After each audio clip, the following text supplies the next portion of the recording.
बिस्मिल्लाहिर्रहमानिर्रहीम। अस्सलाम वालेकुम डियर टीचर्स।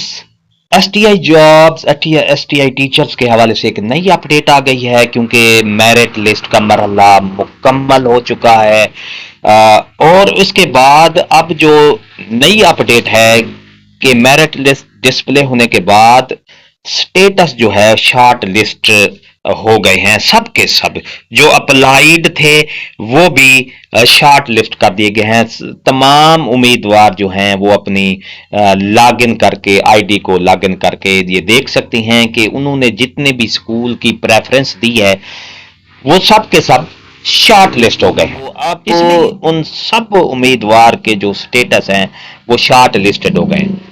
इसके बाद क्या करना है? इसके बाद ये करना है कि जो शॉर्ट लिस्टेड उम्मीदवार हैं वो सारे अपने matric, inter, BA, MA, MPhil, BEd, MEd ये सारे डॉक्यूमेंट्स आपने लेके जाना है उस स्कूल में जहां पर आपने अप्लाई किया है और आपका नाम शॉर्ट लिस्टेड में आया है।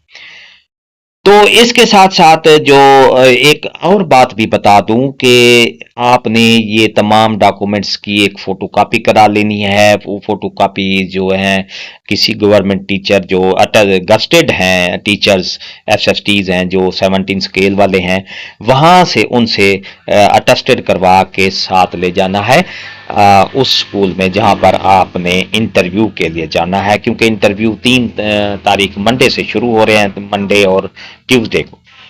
तो ये शॉर्ट लिस्टेड वाले तमाम उम्मीदवार, ये देखें मैं आपको ये दिखा रहा हूँ, ये टोटल ये जूम करके भी दिखा रहा हूँ। शॉर्ट लिस्टेड ये सब के सब शॉर्ट लिस्टेड उम्मीदवार जो है इन्होंने अब यही करना है कि अपने डॉक्यूमेंट्स को फोटोकॉपी कराएं। फोटोकॉपी कराने के बाद अटेस्टेड करवाएं किसी 16 या 17 स्केल वाले गवर्नमेंट टीचर से। तो उसके बाद फिर उसी स्कूल में जाएं और इंटरव्यू दें। उसके बाद जो नेक्स्ट अपडेट आएगी मैं इंशाल्लाह आपको जो अपडेट आ रही है, चेंज हो रही है अपडेट, तो मैं आपको इंशाल्लाह उसकी अपडेट देता रहूंगा। वीडियो अच्छी लगी हो तो लाइक करें, सब्सक्राइब का रेड बटन आपके बिल्कुल सामने, उसके साथ बेल आइकन के बटन को लाजमी प्रेस कीजिए। चलते हैं एक नई अपडेट के साथ हाजिर होंगे। शुक्रिया, अल्लाह हाफिज।